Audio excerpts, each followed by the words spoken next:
Something went wrong. I'm sorry. There's ghosts in your house. Yeah, apparently. Is Jocelyn still roaming with you? She probably just disconnected.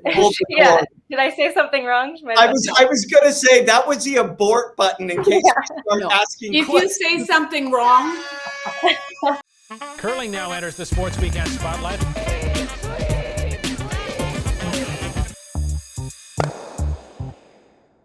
Kaitlyn Lawes, skipper Kaitlyn Lawes, now on that curling show. She's on. Kaitlyn, skipper, how are you? Hello. Thank you for having me. Finally. We love having your mom. So now we have to see, you have very big shoes to fill with Mrs. Moo Moo Moo. I was going to say, my mom has been on your show so many times, but this is my first invite. So I'm honored to join her on the list. She's both very funny and gives us the best tidbits too, just about life in general. No pressure. No pressure. I'll try. What's it like to be stepping back into the skipping role after 12 years of playing the turd for JJ? I'll let you know next fall when we play our first game, I guess. But I'm so excited about our announcement today. We have had so many great conversations, and I'm just thrilled to be teaming up with Selena, Kristin, and Jocelyn. Well, we call it the 50-50, a little bit of this and a little bit of that. Right? Well, there's a lot of little. We're all very little. Well, maybe we'll just come up with a new nickname. How did it come about? What was your decision-making process like? Well, once we decided to part ways from the Jennifer Jones team, I kind of took a step back and tried to figure out what my future in curling was going to look like, and then started to have some conversations with a few players. And as soon as I started chatting with Selena, Kristin, and Jocelyn, it just kind of clicked, and it just seemed to come organically and supernatural.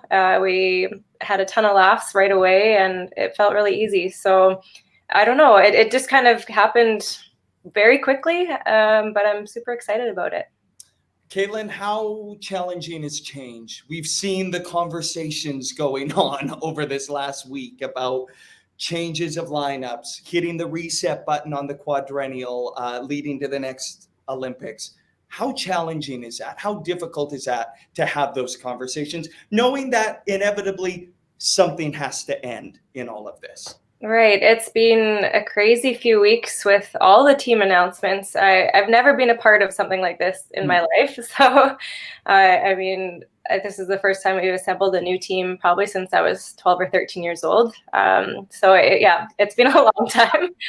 But, you know, as much as change is difficult and it makes you reflect on a lot of great memories and past experiences, it really makes you appreciate the time that you do have with the people that you've got to share that with. So I have so many fond memories, my 12 years with Jennifer and the girls, and that's something that I don't take lightly. It was very emotional when we did decide to part ways. But at the same time, change isn't always a bad thing. And it's nice to have a refresh and some new energy and something to look forward to. So I think it came at the right time, end of a quadrennial and the start of something new and great. And you did skip a little bit, didn't you, when JJ was pregnant? Didn't you have a couple of months there? Yeah, throughout the course of the last 12 years, here and there, I've had some skipping opportunities, although very few, but it's something that I've kind of haven't fully stepped away from, I guess you could say. But it's definitely been a long time since juniors. What did you love about skipping when you were juniors? Did you love having that last draw control, or did you want to throw up after a hard loss? Well, a bit of both. There's definitely, I remember some hard losses, but I loved skipping. I had skipped from the time I was 11 to 20, so that was a big. Ooh. Just like that. There's a ghost in her house. Just like that.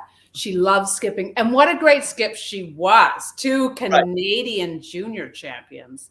And then let's not forget her, as we try to get her back, 2 Olympic goals. I mean, such a decorator. There you are. We're just saying good things about you. Something went wrong. I'm sorry. There's ghosts in your house. Yeah, apparently. Is Jocelyn still rooming with you? She probably just disconnected.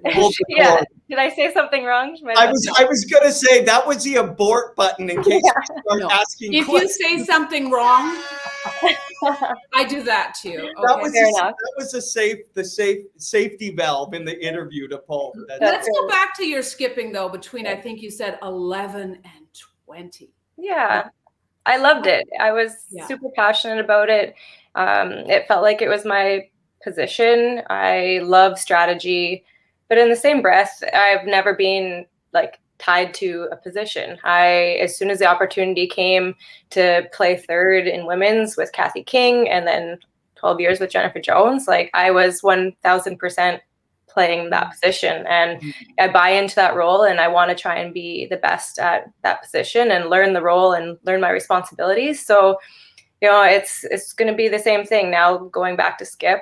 I'm going to become passionate about that again, and it's really exciting to me because my teammates, Selena, Kristin, and Jocelyn, they have already given me so much confidence, and that really, that makes me feel good, and I'm so grateful for that. Did that just feel weird saying those names? Did they roll off your tongue, or you ready to say? I had to make Jennifer, Dawn, and Jocelyn. Yeah, but yeah, no, it does feel natural. I'm thinking about this right now, Kaitlyn. You also, talk about the pressure of a last rock. There you are at the Olympics in the mixed doubles throwing the last rock, and I'm thinking about that. That sort of gets the skip vibe flowing as well, knowing that you're the last rock thrower in that situation as well, right? Absolutely. A mixed doubles is a fantastic way to be able to go back and forth and playing different positions. And we did have that pressure of throwing the game-winning shot in many of those big games at the Olympics. So hopefully I can draw on that experience from Pyeongchang. But now you got to play against your old skipper, Jennifer Jones, as she moves on with the youngins. So how will that feel? A bit odd? I'm really excited for Jen and her new team. Team Zacharias has had so much success in their young curling years, and I'm so glad for them to be able to learn from Jen like I had the opportunity to. So I think it'll be a lot of fun to play against them. I think it's so great for curling in Manitoba to be able to have some new teams and to cheer for. It will be strange. I can't remember the last time I ever played against Jen, so I know it'll feel different, but I'm looking forward to it. She's such a great competitor. And as we look at those pictures of the Olympics of you, Kaitlyn, how did you process Beijing? Did it take a while to get over the disappointment, I guess, of losing out on last stone draw? I mean, that word, when we were just talking about it, the Women's Worlds, gives me a little PTSD. But what was it like for you to process it? To be honest, I don't really feel like it took long to process the results of what happened in Beijing. I was so proud of our team for leaving it all on the ice, and we worked really hard to be there. So I have absolutely no regrets. And at the end of the day, it's sport. It is what it is. And yes, we didn't stand on the podium, but I'm so proud of our efforts that we put in there. And what a cool experience to be able to say, like, we got to go to 2 Olympics together for that team, Jennifer Jones. And the only thing that was hard coming back from Beijing was, I think, the letdown, like having to quarantine before we left and just processing a lot of emotions, and then the jet lag. But it didn't take me too long to have a good perspective on, the sport aspect of things. True. And Devin's still suffering from the jet lag. and is it a little easier too, because you've got the 2 gold? Well, I don't know if that's part of it. I don't know if I'm getting a little bit more experienced in my curling career. I know that, like, at the end of the day, my family and my friends, they still support me even if we are dead last, right? So I think my perspective has changed a lot over the years, but it certainly is. I mean, it doesn't hurt that we do have 2 golds to come home to, but I think it's just all perspective. Yeah. Perspective. and a new chapter for you, Kaitlyn. We're so excited and thrilled for you and grateful for you coming on the show. And we'll be back at you, by the way. We got you on speed dial. I hope so. The song we're singing is Changes, and Devin sang it earlier, but now he won't sing. And that was it. That's staying off. I was about to, but I bit my tongue. Yeah. Awesome. Anyhow, enjoy the summer wedding in PEI for Jocelyn and Brett Gallant. Thank you. Super excited. Say hi to your mom for us. Yes. I will. And thank you for having me. And I just want to say a quick hi to everyone for back home and, all around Canada and the world. Thanks for cheering for us all these years. And we look forward to putting on a good show in the future. Awesome.